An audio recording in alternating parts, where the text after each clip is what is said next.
Welcome to steno dictation. Dictation 5 second बाद शुरू होगा। स्टार्ट। लोकसभा और राज्यसभा में शोर शराबे के बीच जिस तरह विधेयक प्रस्तुत एवं पारित हो रहे हैं, उससे संसदीय चर्चा के गिरते स्तर का ही पता चलता है।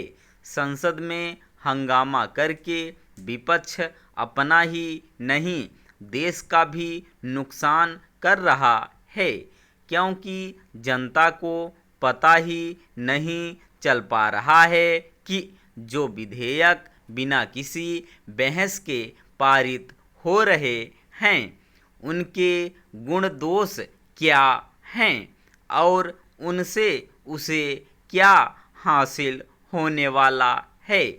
यह सामान्य बात नहीं कि पेपर लीक विरोधी कानून में संशोधन वाले विधेयक पर तो संसद में चर्चा हुई, लेकिन अन्य अनेक विधेयकों के मामले में विपक्ष ने इसकी नौबत ही नहीं आने दी।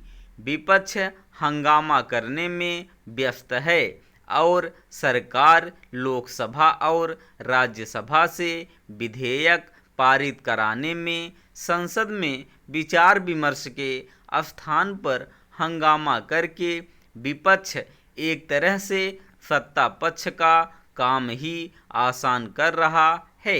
वह सरकार को जवाबदेह बनाने के अवसर अपने हाथों गंवा रहा है।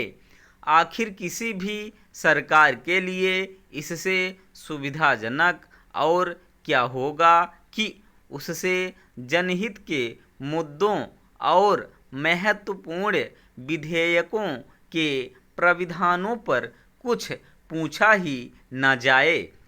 जब विपक्षी के लिए यह चिंता का विषय बनना चाहिए कि सरकार अपना विधायी काम आसानी से पूरा कर ले रही है, तब वह हंगामा करके खुश है। यह नकारात्मक राजनीति की पराकाष्ठा ही नहीं, अपने संसदीय दायित्वों से मुंह मोड़ने वाला आचरण है। ऐसा लगता है कि विपक्षी दल इस नतीजे पर पहुंच गए हैं कि अब किसी मुद्दे पर कोई सार्थक बहस करने से बेहतर है हंगामा करना। यह एक तरह से संसद का निरादर है। विपक्ष इस निष्कर्ष पर भी पहुंच गया। लगता है कि बात बात पर मंत्री के इस्तीफे की मांग करके वह अपनी गंभीरता प्रदर्शित करने में सफल हो जा रहा है। सच यह है कि यह गैर जिम्मेदाराना रवैया है, क्योंकि संसद का दायित्व राष्ट्रीय महत्व के विषयों पर चर्चा करना और देश को दिशा देना है। संसद है ही इसीलिए कि वह जनहित के विषयों पर चर्चा करे, और यदि सरकार किसी मुद्दे पर बहस से बचती दिखे तो उसे इसके लिए विवश करे।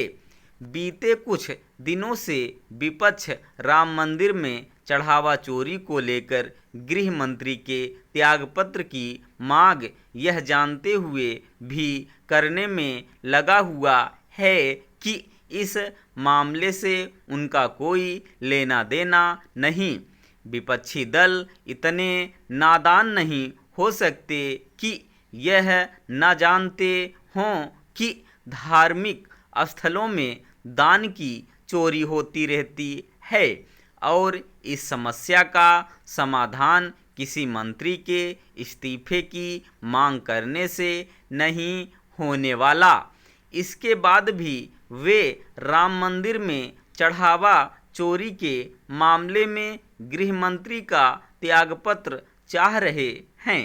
कल को यदि किसी मठ, मंदिर, चर्च, मस्जिद आदि में दान की चोरी का मामला सामने आता है तो क्या वे फिर से गृह मंत्री का त्यागपत्र मांगेंगे?